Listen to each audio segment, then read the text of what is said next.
Folks, we truly do live in modern-day Babylon, as it gets worse and worse and worse as our out-of-control leaders call on the military and police to take out American citizens, to squelch all dissent by any means necessary. We must rise up. We must stand together against tyranny.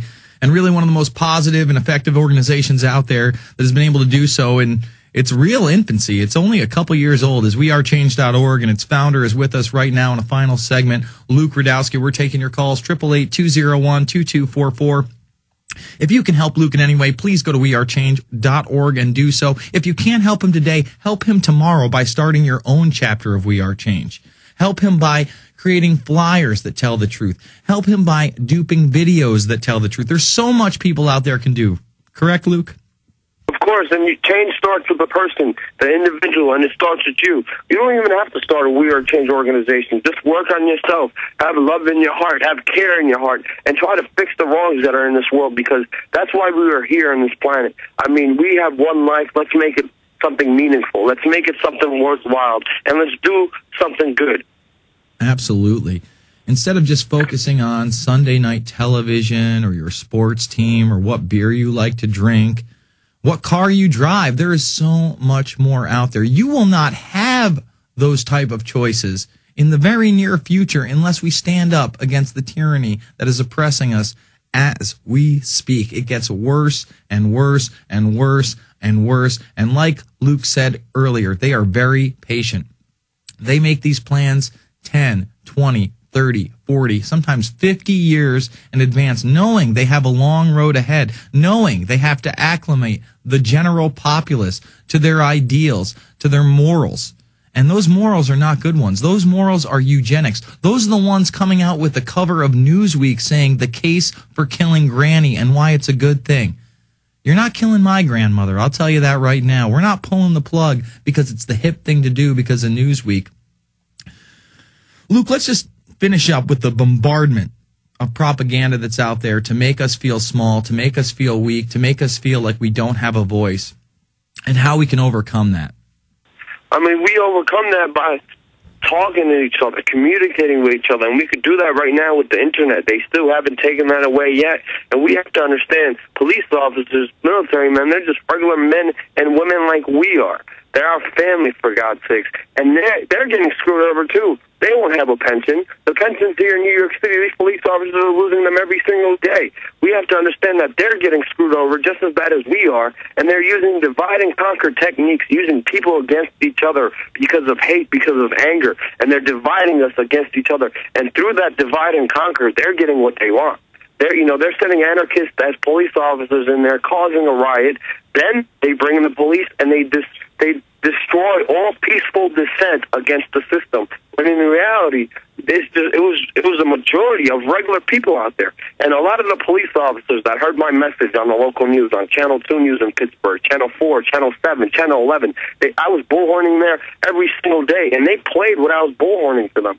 And they played it on NBC Nightly News even. And some of them came down, patted me on the back. Some of them gave me some support. But some people who didn't know what our message was about, they didn't know it. And they fear what they don't know. And when you're fearful, that leads to anger. And most of these people were angry. And we don't need none of that. And it's those feelings that they use against us. They use our own emotions to divide and conquer and to start their new world order. But we have to understand we are in control of ourselves as individuals, as human beings.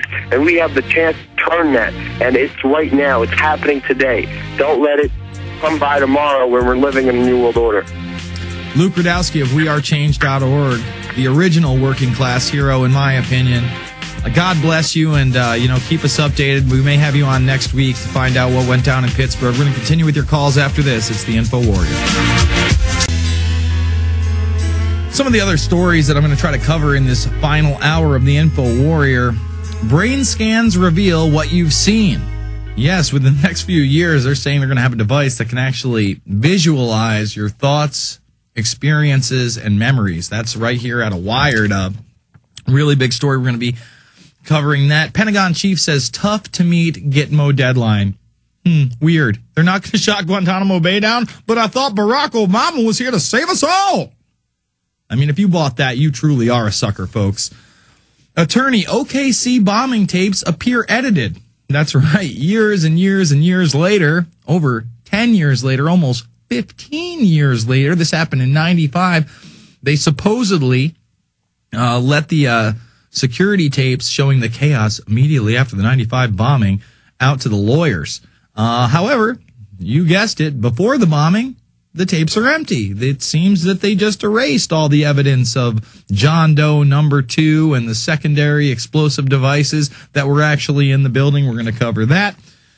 And, of course, we've already covered this mainline whitewash protesters police clash after G20 in Pittsburgh. But we're also going to get that Pittsburgh Post-Gazette article printed up, and I'm going to read you that. That's the closest account to the truth that the mainstream media actually put out there, and it was just brushed under the rug and not picked up nationally.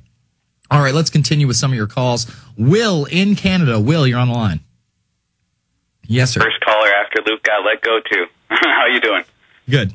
Yeah, okay, so, I just want to give praise to Luke. He's more of a man than 99% of the people that are even older than him. Just I'd like to say that to people. People have to man up and start to, confront these things because they're not getting any better, as we obviously seen today. Mm-hmm.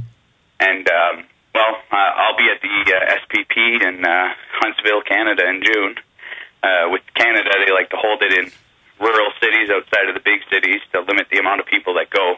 Mm-hmm. But if you've seen the SPP, they brought in 3,000 different police organizations, like different troops, to police the crowd of maybe 1,000 people during that. So it's probably going to be pretty extreme when they come down here as well. When does that occur? In June of next year. All right, well, keep us updated and keep it up. Yeah, I'm going to go farm video, and I'll send it into Prison Planet and do my best with that as well.